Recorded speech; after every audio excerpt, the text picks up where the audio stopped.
Escribe en los comentarios desde dónde y a qué hora nos ves, así podré conocerte mejor. Para apoyar el canal gratis, no olvides suscribirte y darle like. ¿Qué impulsa a una persona a desafiar al poder más grande del mundo? No es solo ambición, es una obsesión.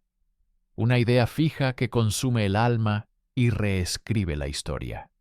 Hoy no hablaremos de política, sino de la psicología de una reina consumida por un sueño imposible, Zenobia de Palmira.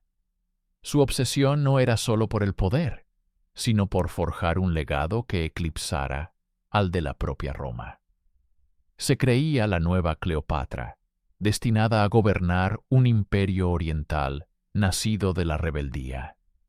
Acompáñame a desentrañar la mente de la mujer que se atrevió a soñar con la caída del águila romana. En el corazón del desierto sirio, donde las caravanas tejían un tapiz de seda y especias, nació una leyenda. Palmira, una ciudad-estado de riqueza inconcebible, era un oasis de cultura grecorromana y persa, un puente entre mundos. Fue en este crisol de poder y opulencia donde una joven llamada Zenobia comenzó a forjar su destino. Su educación no fue la de una mujer común de su tiempo. Se sumergió en los textos de Homero y Platón, dominando el griego, el arameo, el egipcio y el latín. Pero su verdadera obsesión no residía en la filosofía, sino en la historia, específicamente en las biografías de las reinas que habían desafiado imperios. Se veía a sí misma no como una simple noble palmirena, sino como la heredera directa de un linaje de poder femenino indomable. Reclamaba descender de la mismísima Cleopatra Septe de Egipto y de la legendaria Dido, la fundadora de Cartago. Estas no eran meras genealogías, eran un manifiesto. Cada historia de estas reinas alimentaba una llama en su interior, una convicción inquebrantable de que ella estaba destinada a un propósito similar, o incluso mayor. El desierto que la rodeaba no era una barrera, sino un lienzo para sus ambiciones. Su inmensidad reflejaba la escala de sus sueños. Mientras otros veían arena y horizontes vacíos, Zenobia veía un imperio esperando ser reclamado. La semilla de su obsesión no era simplemente el poder, sino la inmortalidad histórica. Quería que su nombre resonara junto al de las mujeres que no se doblegaron, que no aceptaron el lugar que el mundo les asignaba. Estaba decidida a ser la autora de su propia epopeya, y Palmira sería el escenario de su primer acto. La ambición sin una vía de acceso al poder es solo un sueño febril. Zenobia, con su intelecto agudo y su comprensión de la política, lo sabía perfectamente. Su oportunidad llegó en la forma de un hombre, Septimio Odenato, el Ras o señor de Palmira. Su matrimonio no fue un cuento de amor romántico, sino una calculada fusión de ambiciones. Odenato era un líder militar capaz y un político astuto, pero en Zenobia encontró algo más que una esposa. Encontró una mente estratégica que igualaba y en muchos aspectos superaba la suya. Para Zenobia, Odenato era la llave. Él poseía el título y la legitimidad que a ella, como mujer, le estaban vedados en la estructura de poder inicial. Su obsesión por el control encontró un nuevo enfoque. En lugar de buscar el poder directamente, lo ejercería a través de él. Se convirtió en su consejera más cercana, su estratega, en la sombra. Su influencia se sentía en cada decisión, desde las negociaciones comerciales hasta las alianzas militares. Mientras Odenato se ganaba el favor de Roma luchando contra el imperio sasánida, era la inteligencia de Zenobia la que a menudo guiaba sus campañas. Ella transformó su corte en un centro intelectual, atrayendo a filósofos y eruditos, puliendo la imagen de Palmira como un faro de cultura y sofisticación. Esta unión era una simbiosis perfecta. Odenato obtenía una compañera brillante que magnificaba su poder, y Zenobia obtenía un vehículo para su propia ascensión. Cada victoria de su esposo era una victoria suya. Cada título que él ganaba la acercaba un paso más al trono que ansiaba en secreto. La boda no había sometido su ambición. La había canalizado, dándole una forma tangible y una dirección implacable. Roma, agradecida por las victorias de Odenato contra los persas, le otorgó títulos extraordinarios: corrector totius orientis, corrector de todo el oriente, y finalmente, rex regum, rey de reyes. Odenato estaba en la cima de su poder, un rey cliente con una autoridad casi imperial. Pero en los campamentos militares y en los salones del Palacio de Palmira, se susurraba que la verdadera fuerza detrás del rey de reyes era su reina. Zenobia no se contentaba con ser una consorte pasiva.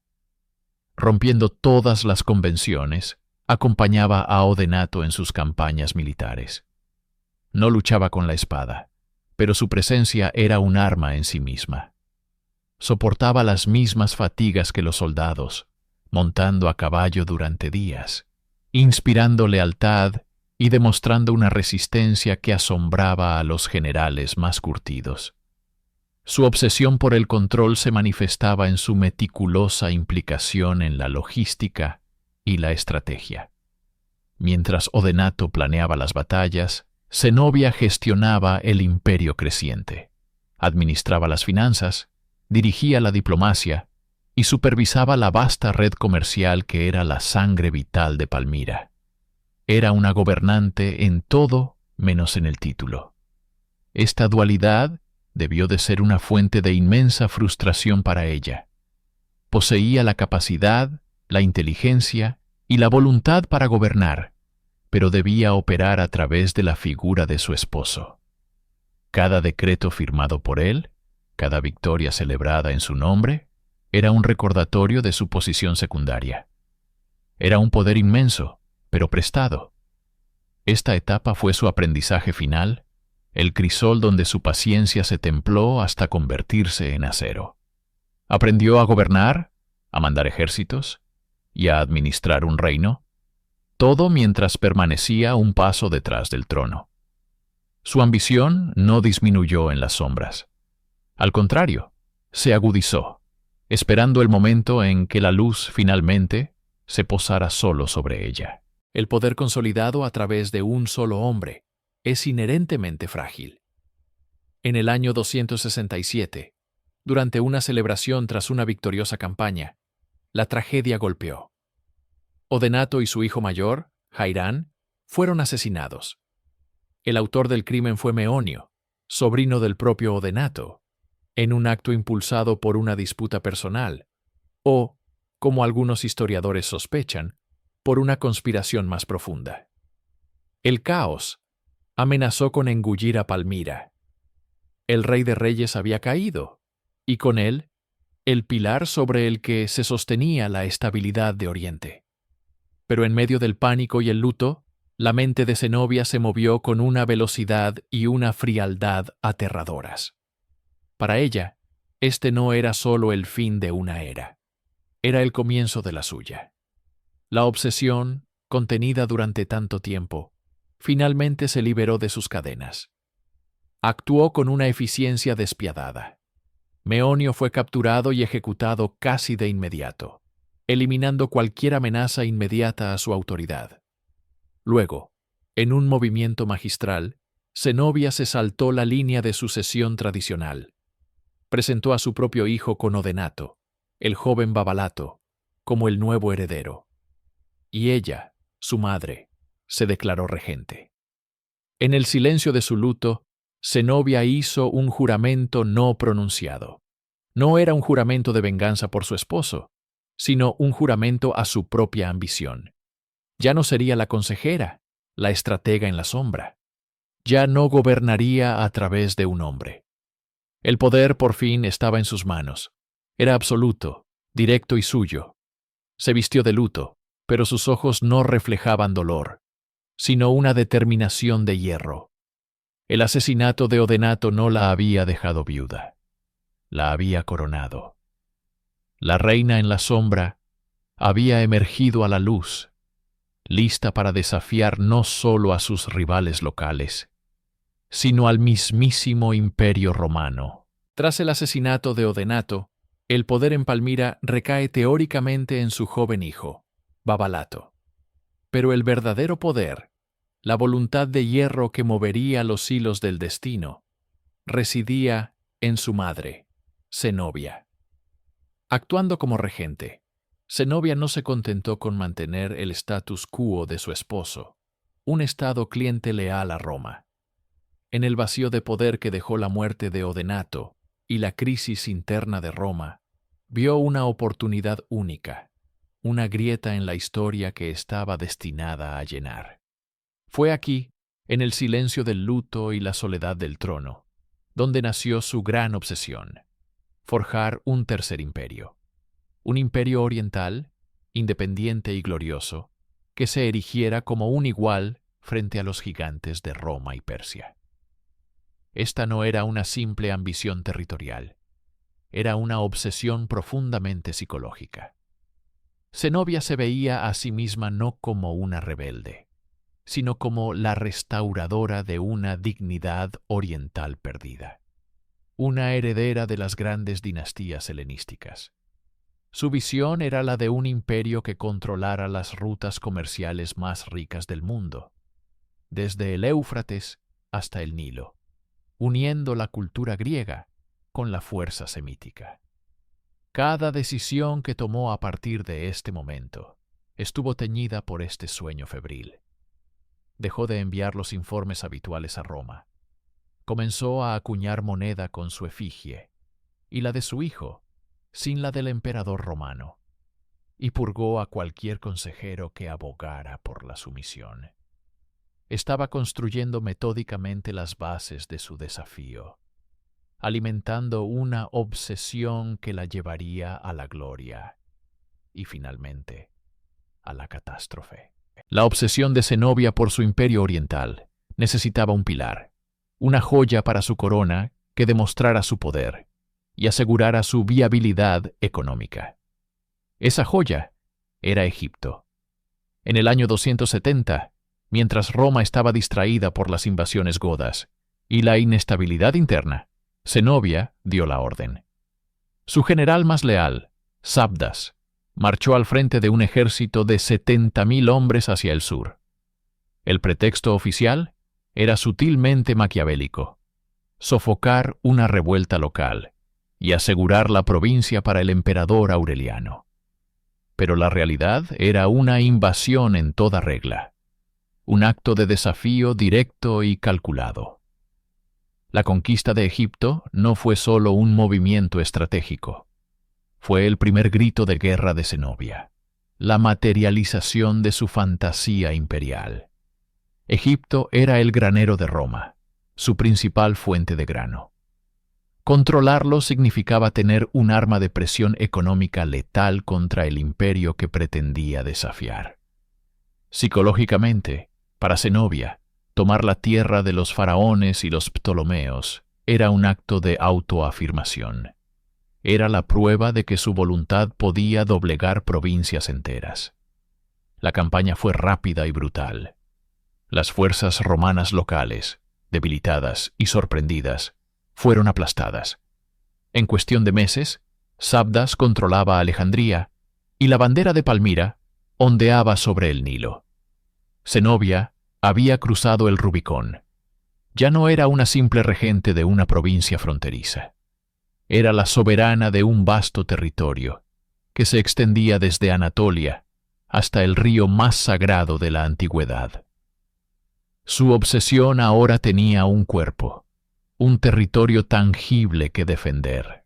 El imperio de Zenobia no se construía únicamente con legiones y conquistas. Su obsesión por la grandeza entendía que el poder duradero requería una base cultural y una identidad propia. Para desafiar a Roma, no bastaba con igualar su fuerza militar. Era necesario superar su prestigio intelectual. Por ello, transformó a Palmira en un faro de conocimiento, un centro cultural que rivalizaba con Atenas y Alejandría. Su corte se llenó de los intelectuales más brillantes de la época. La figura más destacada fue Casio Longino, un renombrado filósofo neoplatónico y crítico literario, a quien Zenobia nombró su principal consejero político y tutor de sus hijos. Esta no era una simple vanidad de mecenas. Era una estrategia deliberada para blindar la identidad de su naciente imperio. A través de Longino y otros eruditos, Zenobia promovió el helenismo, presentándose no como una usurpadora bárbara, sino como la legítima heredera de la tradición clásica griega, una tradición que, según ella, Roma había corrompido con su pragmatismo militarista. En su corte se hablaba griego, arameo, egipcio y latín. Se debatía sobre la filosofía de Platón y se analizaba la retórica de Demóstenes. Esta obsesión por la cultura era una forma de guerra psicológica. Zenobia estaba construyendo una narrativa en la que Palmira representaba la civilización y la sofisticación frente a la decadencia romana. Cada debate filosófico, cada poema escrito en su honor, era un ladrillo más en la muralla ideológica que separaba su imperio de Roma, dotándolo de una legitimidad que las espadas por sí solas no podían conferir. Para cimentar su desafío a Roma, Zenobia necesitaba más que poder militar y cultural. Necesitaba un mito, una leyenda personal que justificara su audacia. Encontró este mito en la figura más poderosa y trágica del Nilo, Cleopatra Sepne. Zenobia comenzó a proclamar audazmente que era descendiente directa de la última reina tolemaica de Egipto. Históricamente, esta afirmación es, como mínimo, dudosa y probablemente una invención. Pero su veracidad era irrelevante. Lo que importaba era el poder simbólico de la conexión. Esta obsesión por un linaje inventado revela una profunda capa de su psique. Al vincularse con Cleopatra, Zenobia no solo reclamaba Egipto por derecho de sangre, sino que también se insertaba en una narrativa histórica de resistencia oriental contra la dominación romana. Se veía a sí misma como la reencarnación de Cleopatra, pero una versión que triunfaría donde la otra fracasó. Era una fantasía de poder que la alimentaba y la definía. Adoptó gestos y una magnificencia en su corte que evocaban conscientemente a la reina egipcia. Se presentaba ante sus súbditos con la misma mezcla de autoridad divina y encanto intelectual. Esta identificación con Cleopatra era una herramienta de propaganda y a la vez una convicción personal. Para Zenobia, la lucha contra Roma no era un simple conflicto geopolítico, era la continuación de una saga, una deuda histórica que debía saldar. Ella era la nueva reina del Este, destinada a vengar a su antepasada y a demostrar que una mujer podía doblegar al imperio más grande del mundo. Mientras Roma se consumía en su propia crisis, Zenobia perfeccionaba el arte de la duplicidad. Oficialmente, era solo la regente de su hijo, Babalato, una servidora leal que administraba las provincias orientales en nombre del emperador. Pero esta era una fachada, una obra de teatro magistralmente ejecutada para una audiencia que, por el momento, estaba demasiado distraída para notar la verdad. Su obsesión no era meramente gobernar, sino redefinir el poder mismo. Su corte en Palmira se convirtió en un faro de cultura y opulencia que rivalizaba con la propia Roma. Se rodeó de los más grandes intelectos de la época, como el filósofo Casio Longino, quien no solo pulía su mente, sino que también alimentaba su ambición, susurrándole ideas de un imperio oriental independiente y glorioso. Zenobia adoptó costumbres imperiales, se presentaba en procesiones con una pompa digna de un Augusto, y se refería a sí misma con títulos que bordeaban peligrosamente la traición. Se declaraba descendiente de Cleopatra y Dido, no solo para legitimar su sangre real, sino para anclar su propia saga en la de otras reinas que habían desafiado el orden establecido. Cada edicto, cada monumento construido, era un paso calculado. Mantenía la imagen de Babalato como el gobernante nominal, un escudo para su propia y creciente autoridad. Esta modestia era su arma más afilada. Permitía a Roma subestimarla, verla como una mujer exótica y ambiciosa, pero en última instancia, contenible. No podían ver la profundidad de su obsesión, la de forjar una dinastía que no fuera un mero apéndice de Roma, sino su igual, su sucesora. Palmira ya no era un estado cliente. Bajo la falsa modestia de su reina, se estaba transformando en el corazón de un nuevo imperio. En el mundo romano, la moneda era más que dinero, era propaganda, una declaración de soberanía que llegaba a la mano de cada soldado, comerciante y ciudadano. Cada rostro grabado en oro, plata o bronce era un recordatorio constante de quién ostentaba el poder supremo. Zenobia, obsesionada con la legitimidad y el reconocimiento, comprendió esto a un nivel visceral. Su siguiente paso no se daría en el campo de batalla, sino en las casas de la moneda de Antioquía y Alejandría. Al principio, su estrategia fue cautelosa. Acuñó monedas que mostraban a su hijo Babalato en una cara y al emperador romano Aureliano en la otra. Era un delicado equilibrio, un reconocimiento formal de la autoridad de Roma, mientras elevaba a su hijo a un estatus casi imperial. Pero la obsesión de Zenobia por el poder absoluto no podía ser contenida por un simple compromiso. El acto que lo cambió todo fue silencioso, pero sísmico. De las prensas comenzaron a salir nuevas monedas. En ellas el rostro de Aureliano había desaparecido. En su lugar, grabado con una majestuosidad desafiante, estaba el perfil de la propia Zenobia, con el título de Augusta, emperatriz. En otras, Babalato aparecía como Augustus. Esto no era una sutileza diplomática, era una traición acuñada en metal, una declaración de independencia distribuida por todo el Oriente. Cada moneda era un panfleto que proclamaba el fin de la tutela romana. La reina ya no se escondía detrás de la regencia. Su rostro, circulando por los mercados y los cuarteles, era la prueba tangible de su ambición final.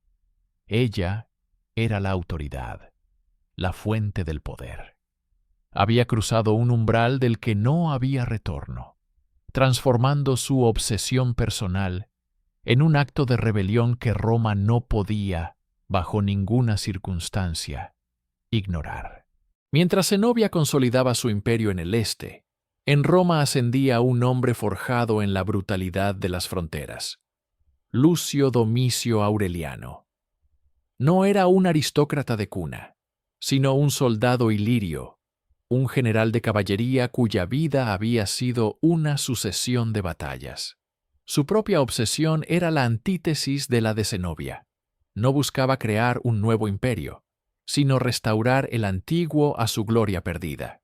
Su misión era la unidad, y se autodenominó Restitutor Orbis, el restaurador del mundo.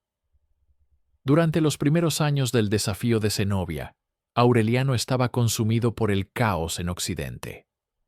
Tribus germánicas cruzaban el Danubio y los Alpes, e incluso amenazaban la propia ciudad de Roma, forzándolo a construir las famosas murallas que aún llevan su nombre. También tuvo que someter al Imperio Galo, un estado secesionista que había fracturado las provincias occidentales. Para Aureliano, Zenobia era inicialmente un problema secundario, una espina molesta en un cuerpo plagado de heridas mortales. Pero las noticias del Este llegaban con una frecuencia alarmante. La conquista de Egipto, el control de las rutas comerciales vitales y, finalmente, la evidencia irrefutable de las monedas con su propio rostro transformaron la molestia en una afrenta intolerable. Zenobia no era simplemente una reina rebelde, era un cáncer que carcomía la mitad del imperio. Representaba el desorden, la fragmentación que él había jurado destruir. La obsesión de Aureliano por el orden y la unidad imperial se encontró con la obsesión de Zenobia por la independencia y la gloria dinástica. Eran dos fuerzas de la naturaleza en un curso de colisión inevitable. Con el oeste finalmente pacificado, el restaurador del mundo giró su mirada implacable hacia el este. La reina de Palmira ya no era un problema a posponer. Se había convertido en su principal objetivo. La paciencia de Roma y la de Aureliano se había agotado. La traición acuñada en las monedas fue la chispa, pero la declaración final de Zenobia fue la explosión que incendió el Oriente.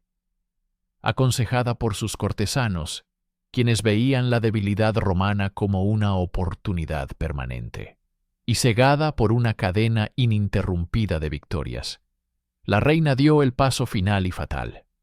Abandonó toda pretensión de regencia. En un acto de desafío supremo, se proclamó a sí misma Augusta y a su hijo Babalato Augustus, los títulos exclusivos del emperador y la emperatriz de Roma. Ya no era una administradora regional. Reclamaba el mismo estatus que Aureliano. Este fue el punto de no retorno. Era una declaración de guerra no solo contra un emperador, sino contra la idea misma del imperio romano unificado. La obsesión de Zenobia, por ser reconocida como una igual, la llevó a un cálculo erróneo de proporciones históricas. Subestimó la determinación de Aureliano y la capacidad de recuperación de la maquinaria militar romana. Para ella, era la culminación de su destino, el establecimiento de un glorioso imperio de Palmira. Para Roma, era una secesión que debía ser aplastada con una fuerza abrumadora. La correspondencia entre los dos monarcas, según los historiadores, se llenó de un desprecio helado. Aureliano le exigió una rendición incondicional, ofreciéndole una vida tranquila en el exilio. La respuesta de Zenobia fue altiva y desafiante, evocando su linaje real y la fuerza de sus ejércitos, prometiéndole una resistencia feroz. La diplomacia había muerto. El juego de sombras y modestias fingidas había terminado. La obsesión de una reina por el poder absoluto había puesto a su floreciente imperio en el camino de las legiones más letales del mundo. La guerra no era una posibilidad, era una certeza. La noticia llegó a Palmira como un trueno en un cielo despejado. El emperador Aureliano, un soldado ilirio forjado en las fronteras más duras del imperio, había cruzado el Bósforo. No venía a negociar, no venía a parlamentar, venía a reclamar lo que Roma consideraba suyo. Para Zenobia, esta era la prueba definitiva. Su obsesión por crear un imperio que rivalizara con Roma, que incluso la superara en cultura y poder, se enfrentaba ahora a su más brutal manifestación: las legiones. No eran los ejércitos desmoralizados y caóticos que había enfrentado antes. Eran la encarnación de la voluntad de un solo hombre, un emperador que había dedicado su vida a la disciplina y la guerra. Aureliano no veía a Zenobia como una igual, ni siquiera como una rival digna de respeto. La veía como una usurpadora, una afrenta al orden romano que él estaba obsesionado con restaurar. El avance de las legiones por Asia Menor fue metódico, implacable. Ciudad tras ciudad, las que se resistían eran castigadas, y las que se rendían eran tratadas con una clemencia calculada para minar la lealtad hacia Palmira. Esta no era una simple campaña militar, era una declaración. Cada estandarte con el águila romana que se alzaba era un clavo en el ataúd del sueño de Zenobia. Ella desde su opulenta corte, seguía creyendo en la superioridad de sus ejércitos, especialmente en su invencible caballería pesada. Su control sobre el este le parecía absoluto, inquebrantable. Pero el rugido que se acercaba desde el oeste no era el de un animal herido, sino el de una bestia renacida, hambrienta y enfocada en una única presa: la reina de Palmira. El primer gran enfrentamiento tuvo lugar en las llanuras cercanas a Antioquía, en Imae. Zenobia, confiada en su general Sabdas y en la fuerza de choque de sus clibanarios, esperaba una victoria decisiva. Su obsesión por el poder militar se materializaba en esos jinetes, completamente cubiertos de armadura lamelar, hombres y caballos convertidos en estatuas de acero viviente. Eran la personificación de la opulencia y la fuerza de Palmira, diseñados para arrollar cualquier infantería que se les pusiera por delante. Pero Aureliano no era un general convencional, era un estratega consumado. Conocía la fortaleza de su enemigo y la había convertido en su principal debilidad. Cuando la caballería palmirena cargó con el ímpetu de un terremoto, las legiones romanas no intentaron resistir el choque. En su lugar, ejecutaron una maniobra brillante y arriesgada, una retirada fingida. Los clibanarios, cegados por la arrogancia y el ansia de gloria, persiguieron a los romanos sin descanso bajo el sol abrasador de Siria. La persecución se alargó, kilómetro tras kilómetro. El peso de las armaduras y el calor implacable comenzaron a hacer mella. Los magníficos caballos, sobrecargados y agotados, perdieron su brío. Los jinetes, asfixiados dentro de su coraza metálica, vieron cómo su fuerza se desvanecía. Fue entonces cuando Aureliano dio la señal. La infantería romana, más ligera y fresca, se detuvo, giró y cargó contra un enemigo exhausto y desorganizado. La masacre fue terrible. Los invencibles jinetes de Zenobia, incapaces de maniobrar, fueron derribados y aniquilados. Para la reina, que esperaba noticias de una victoria aplastante, la realidad fue un golpe brutal. Su arma más poderosa se había roto. La primera grieta aparecía en el monolito de su confianza.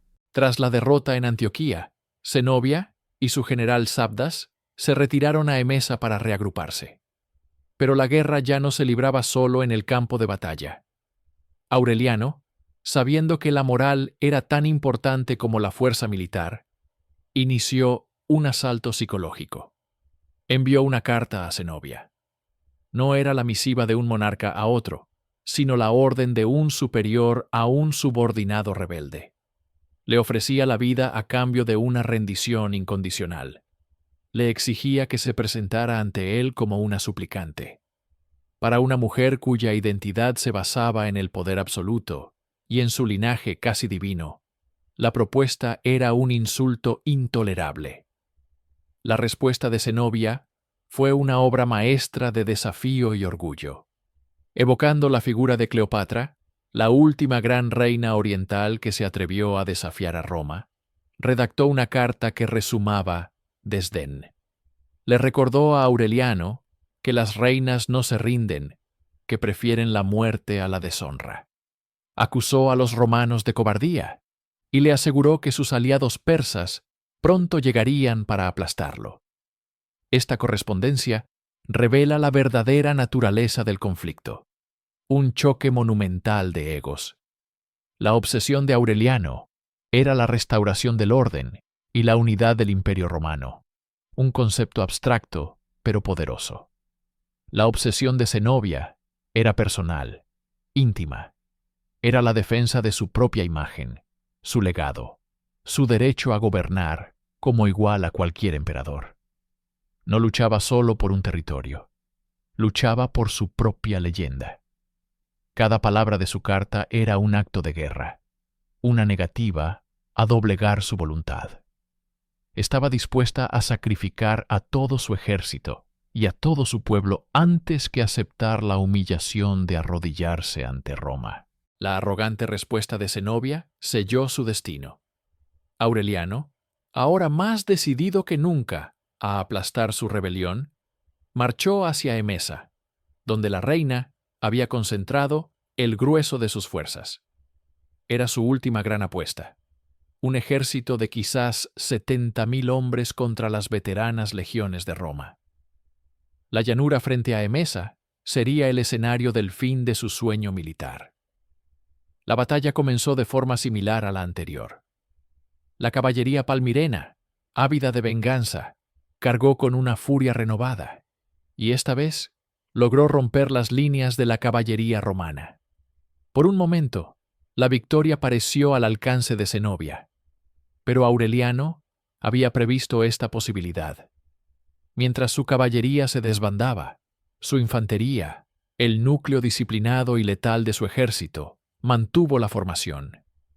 En el centro del campo de batalla, las legiones resistieron el embate, y entonces Aureliano desató su arma secreta. Las tropas auxiliares de Palestina, armadas con garrotes y mazas. Estas unidades se lanzaron contra los clibanarios, no intentando perforar sus armaduras, sino golpeando a jinetes y caballos con una fuerza brutal, rompiendo huesos y desorientando a las bestias. El caos se apoderó de la élite del ejército de Zenobia. La infantería romana avanzó, un muro de escudos y espadas cortas que masacró a las desorganizadas tropas palmirenas. La derrota fue total, absoluta e irrecuperable. El ejército que había conquistado Egipto y Anatolia yacía destrozado en la llanura. La obsesión de Zenobia por la supremacía militar se hizo añicos contra la fría y eficiente maquinaria de guerra romana. Viendo el desastre desde las murallas de Emesa, la reina tomó la única decisión que le quedaba. Huyó. Abandonó a su ejército y galopó a través del desierto hacia su último refugio, la ciudad de Palmira, ya no como una conquistadora, sino como una fugitiva. Las murallas de Palmira, que una vez fueron el símbolo del poder expansivo de Zenobia, se habían convertido en los barrotes de su jaula. El emperador Aureliano, implacable y metódico, había llegado a las puertas de la joya del desierto. Para Zenobia, cada amanecer traía consigo el sombrío espectáculo de las legiones romanas, un anillo de acero que se apretaba inexorablemente alrededor de su capital. La obsesión que la había impulsado a conquistar Egipto y Anatolia ahora la consumía dentro de su propia ciudad. Ya no era una emperatriz en movimiento, sino una reina acorralada, forzada a una inmovilidad que carcomía su espíritu impaciente. Psicológicamente, el asedio fue una tortura. El control absoluto que tanto anhelaba se había evaporado. Ahora dependía de la resistencia de sus murallas y de la lealtad de un pueblo que comenzaba a sentir el hambre y la desesperación. Los informes de sus generales eran cada vez más pesimistas.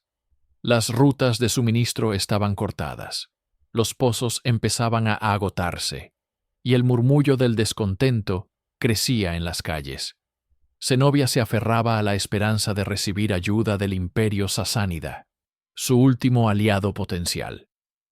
Pero mientras esperaba, observaba desde su palacio cómo el sueño de un imperio de Oriente se desmoronaba.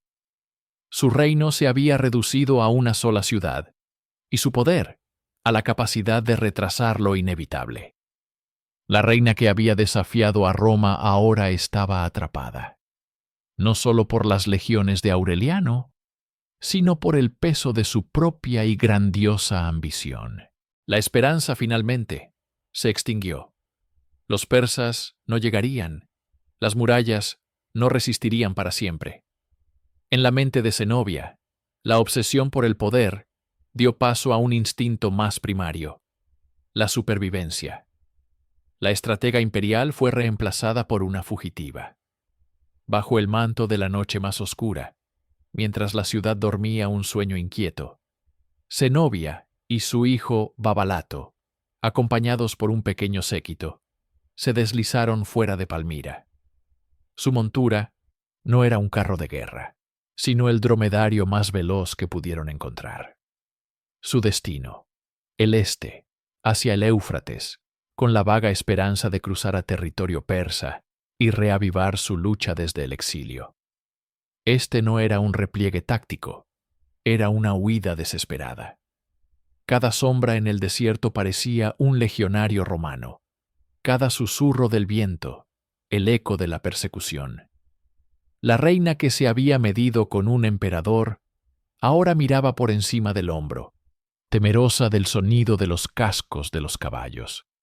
Su mente, antes ocupada con la administración de provincias y la planificación de campañas, ahora se centraba únicamente en la distancia y la velocidad. El vasto desierto, que una vez fue el corazón de su imperio, se convirtió en un laberinto hostil. Pero la red de Aureliano era extensa y su inteligencia eficaz. Cerca de las orillas del Éufrates, cuando la libertad parecía al alcance de la mano, la caballería romana los alcanzó. El sueño de un contraataque se desvaneció en el polvo del desierto. La reina de Palmira, rota y agotada, fue capturada. Su guerra había terminado. El viaje a Roma fue largo y humillante, un prólogo de la gran puesta en escena que Aureliano había planeado. Zenobia no era una prisionera cualquiera. Era el trofeo supremo, la personificación de la rebelión oriental doblegada. Su obsesión por emular y superar a Roma la había llevado, irónicamente, al corazón mismo del imperio, pero no como conquistadora, sino como cautiva. El día del triunfo de Aureliano, las calles de Roma eran un hervidero de ciudadanos ávidos de espectáculo. ¿Y qué espectáculo se les ofreció? Carros cargados con los tesoros de Palmira, armas exóticas, animales nunca vistos y una procesión de prisioneros. Pero todos los ojos estaban puestos en ella. Zenobia caminaba encadenada, pero sus grilletes no eran de hierro vulgar. Eran de oro macizo, tan pesados que, según los cronistas, apenas podía caminar. Este era el sutil y cruel genio de la propaganda romana: encadenarla con el mismo material que simbolizaba su riqueza y su poder, convirtiendo su antigua gloria en el instrumento de su humillación pública. Descalza, ataviada con joyas que ahora parecían una burla, avanzaba por la vía sacra. ¿Qué pasaba por su mente? ¿Rabia? ¿Desesperación? ¿Una resignación estoica? Rodeada por el estruendo de una multitud que celebraba su caída, la reina que había gobernado un tercio del imperio se vio reducida a un mero objeto en el desfile de la victoria de otro hombre.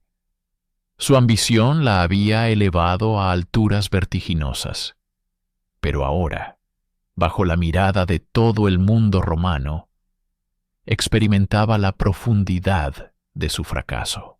Tras el espectáculo de la humillación, la historia de Zenobia toma un giro inesperado. Aureliano, quizás por respeto a su antiguo enemigo o por un cálculo político, le perdonó la vida. La reina guerrera no fue ejecutada. En su lugar, se le concedió una lujosa villa en Tibur, la actual Tívoli, donde vivió el resto de sus días en un exilio dorado. El fuego de su obsesión, que había incendiado el este, fue finalmente extinguido por la comodidad y la irrelevancia. Sus hijos se integraron en la aristocracia romana. Sus descendientes se convirtieron en ciudadanos del imperio que ella había intentado desmembrar.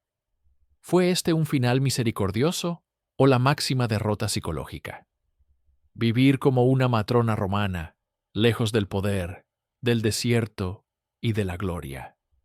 Zenobia se convirtió en una leyenda en vida, un tema de conversación en los salones de la élite. Su legado, sin embargo, trascendió su tranquila jubilación. Se convirtió en un poderoso arquetipo. La mujer que osó desafiar al poder masculino y a la maquinaria imperial de Roma. Su historia es una compleja meditación sobre la ambición. Su obsesión por la grandeza la llevó a crear un imperio, a fomentar una cultura brillante y a dejar una marca indeleble en la historia. Pero esa misma obsesión, carente de límites y de pragmatismo en su fase final, la condujo a la ruina. Zenobia no es recordada por su tranquilo final en Tívoli, sino por su audaz desafío.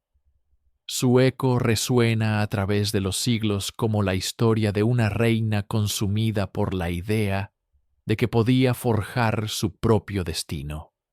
Una reina cuyo sueño fue tan grande y tan brillante como su inevitable caída.